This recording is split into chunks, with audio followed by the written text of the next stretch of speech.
mi mente solo me tiene presente la paciencia y la impaciencia. Bueno, empezamos un día difícil porque ha muerto un líder sudamericano. Puede ser discutido o no, eso lo dirá la historia, pero la trascendencia que tomó, que cobró, solamente igualable a la del general Perón, me hizo hoy meditar y pensar en invitar a este amigo para hacerle algunas preguntas, porque cuando se hable de Chávez se va a hablar del pasado y del futuro. Pero yo quiero saber en qué momento, Daniel Balmaceda, mucho gusto de tenerte, buenas noches. ¿Qué haces? ¿Cómo estás? Somos amigos con Daniel, trabajamos juntos y a mí me encanta escucharlo, me parece... Yo quería saber en qué momento un hombre entra en la historia. ¿Cuándo se empieza a escribir una historia y cuándo se empieza a escribir un epitafio, ¿no? Vos viste que cuando nosotros conmemoramos alguno de los próceres es el Día de la Muerte. Sí. Porque se supone que se toma ese día porque es el día que entró en la inmortalidad. Ajá. El día que pasó a ser inmortal. Entonces, siempre la gran marca para el comienzo del tejido de la biografía de una personalidad es la muerte. Ajá. Antes, a cualquier biografía le va a faltar una parte. Claro. Bueno, pero es verdad que cuando uno va tomando más distancia de los hechos, más distancia temporal, se permite ser un poquito más objetivo. Por eso, la historia tradicional tomaba una distancia bastante amplia, de 50 años. Se supone que un historiador tenía que tener una distancia de 50 años para poder estudiar los hechos con objetividad. ¿Quién dio vuelta a este concepto? Félix Luna, que al decir todo es historia, se refería a que todos los hechos eran historia, pero además, lo que pasó ayer también es historia. Entonces, para Félix Luna, para Chávez ya es un objeto de estudio de la historia. ¿Vos ya lo estás estudiando? No, porque a mí me cuesta mantener esa distancia que un profesional de la capacidad de él, por ejemplo, lo podía hacer. A mí todavía necesito un espacio temporal, no de 50 años, pero sí una cantidad de años para poder mirar en perspectiva, ¿no? Vos fíjate que en países como los sudamericanos está bien lo de la asepsia de los 50 años, porque como tenemos un culto a los muertos demasiado arraigado, sí. De hecho a Perón no se lo enterró jamás, es muy parecido a Egipto con los faraones el tema. Claro. No podés hacer historias porque ahora recién se le está faltando el respeto histórico a Perón de hablar de los errores. Antes eran todos aciertos, recién ahora se empieza a hacer un análisis del hombre. Bueno, justamente lo que te permite la distancia, y no solo en personalidades, en todas las áreas. En mis libros a veces puedo tratar crímenes que al leerlos hoy, con tantos años, hasta parecen tragicómicos algunas situaciones. Pero si hubieran pasado ayer, nadie le vería la gracia a esos hechos. Exactamente. ¿No? Una pregunta, se habla de la reforma bolivariana. ¿Quién fue Bolívar? ¿Y qué tuvo que ver Bolívar con Chávez? ¿En qué se parecía? Bueno, lo que tuvo Bolívar fundamental fue como San Martín. El título de Libertador de América no es jugar al fútbol. Los libertadores de América eran los tipos que se plantaron a hacer grandes cambios. Y grandes cambios no solo políticos, sino también militares. Porque en el caso de Bolívar y de San Martín, lo que consiguieron sobre todo es armar ejércitos profesionales.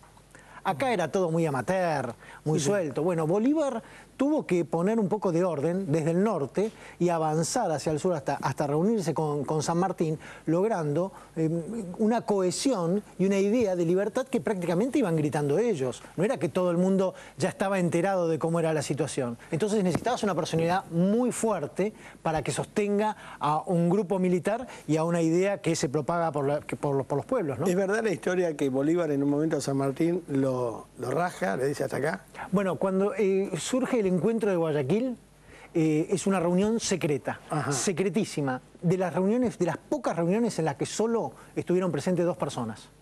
O sea, fíjate el nivel de lo que era esa reunión, que no se permitió ni a secretarios ni a decanes estar en esas conversaciones, de varias horas. Luego de esa reunión, San Martín se retiró a Lima y se dio el ejército de los argentinos, de los chilenos, de los peruanos, para que siguieran combatiendo a las órdenes de Bolívar.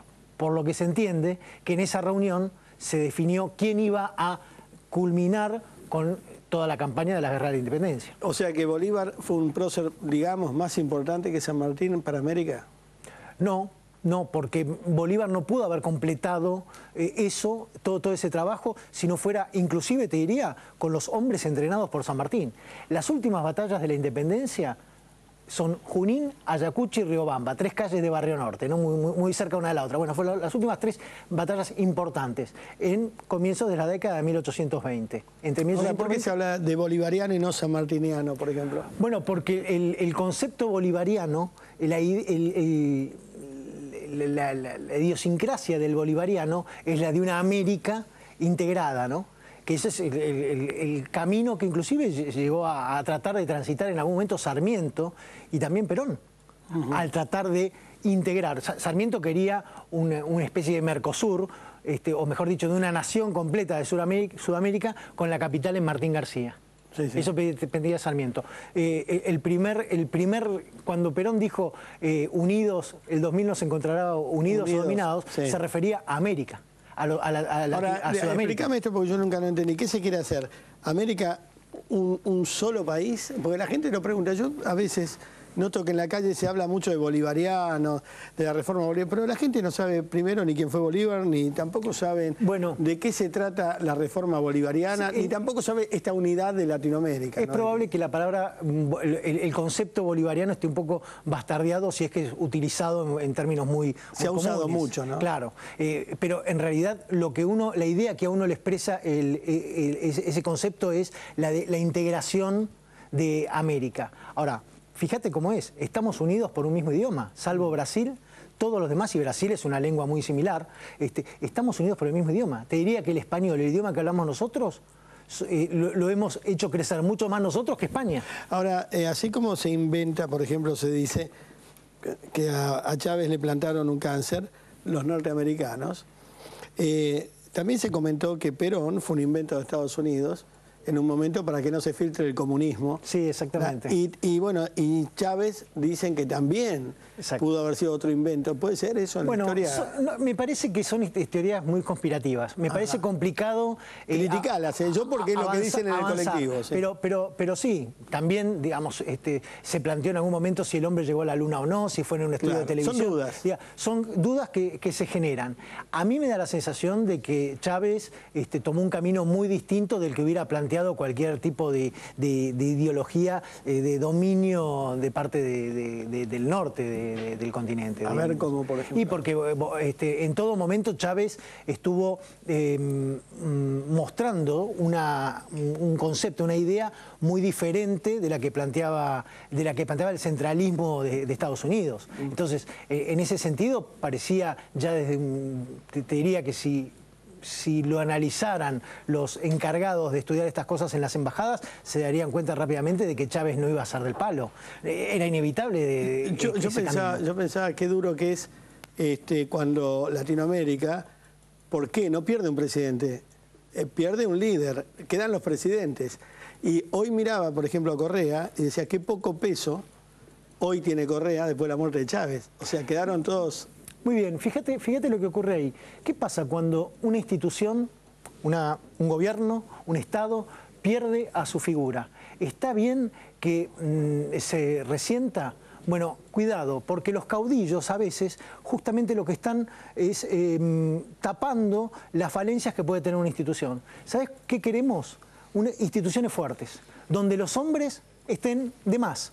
Es decir, vamos a plantearlo en nuestro Congreso, lo que queremos es que esta silla sea la importante, no la persona que se sienta arriba. Primero el movimiento y después los hombres. Y lo que tenés que hacer para eso es que los hombres que se sientan en esas sillas y que ocupan esos cargos y esas responsabilidades, sepan que lo que tienen que fortalecer es la institución y no crecer ellos, porque si crecen ellos, bueno, son esos desfasajes que cuando se pierde a alguien, ha ocurrido también con atentados, cuando se pierde a alguien se transforma en un desequilibrio, ¿no? Si yo leo a Balmaceda, que seguramente voy a leer porque tenés cantidad de libros, que ahora vamos a hablar del último, pero también algunos otros que me encantaron.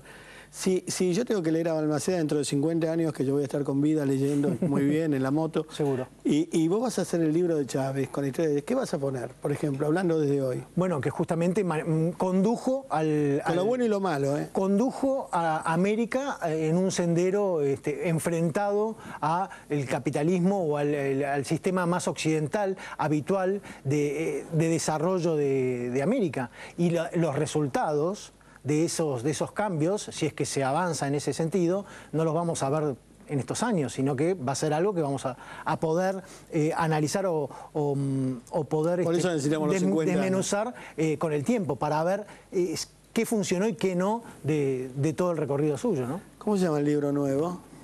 Bueno, nos vamos a otros temas, ¿no? Sí, Casi nos estamos metiendo en unas camas, porque sí. es romances argentinos de escritores turbulentos. A ver, ¿de qué se trata? Bueno, son las historias de los escritores, no solo argentinos, son romances argentinos porque algunos, como Neruda, como Saint-Exupéry, como Horacio Quiroga, sin ser argentinos, vivieron historias románticas aquí en el país.